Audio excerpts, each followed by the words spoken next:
नमस्कार शेतकरी बंधूंनो, बदलत्या हवामानामुळे, बदलत्या वातावरणामुळे सद्यस्थितीमध्ये जर बघितलं आपण जे भाजीपाला पिकं आहेत, जे छोटी पिकं आहेत, जे नुकतीच आता ज्याची लागवड झालेली त्याच्यामध्ये मोठ्या प्रमाणात आता करपा येतोय हे आपण समजून घेतलं पाहिजे। परंतु शेतकरी चुकी सध्याच्या अवस्थेमध्ये या पिकामध्ये काय करतात तर महागडी केमिकलची औषधं, महागडी जी हाय डोसेज ती आता वापरणं सुरू करतात। परंतु शेतकऱ्यांनी हे सुद्धा समजून घेतलं पाहिजे की बायोलॉजिकलचा वापर करून, बायोलॉजिकल उत्पादनांचा वापर करून आपण करपा स्टॉप करू शकतो। बघा, जिथं मी असे शेतकरी बघितलेले आहेत की जिथं त्यांनी महागडी औषधं वापरलीत, केमिकलची म्हणजे हाय डोसेस वापरलेले तरी करपा स्टॉप झालेले नाही।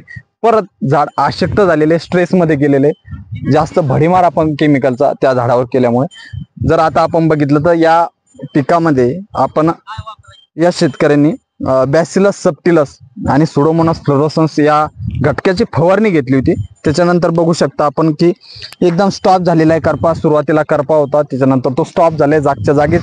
जर आपण ठिपके जर बघितले तर एकदम स्टॉप झालेले, ते ठिपके वाढले नाही किंवा पान जास्त करपलं नाही। जर आपण आता बघितलं या ठिकाणी बघू शकता की इथं ठिपका पडला, तो वाढलेला नाही, तो जागच्या जागीच। आपण बऱ्याच ठिकाणी शेतामध्ये खुणा करून ठेवले होते की तो ठिपका वाढतो की नाही बघूया।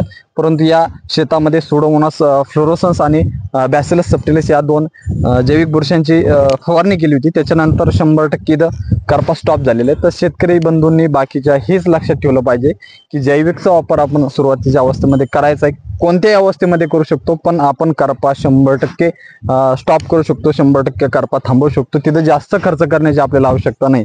तर नक्कीच शेतकऱ्यांनी या गोष्टीचा, या बुरशांचा किंवा बायोलॉजिकलचा वापर जास्तीत जास्त आपल्या शेतीमध्ये केला पाहिजे। धन्यवाद।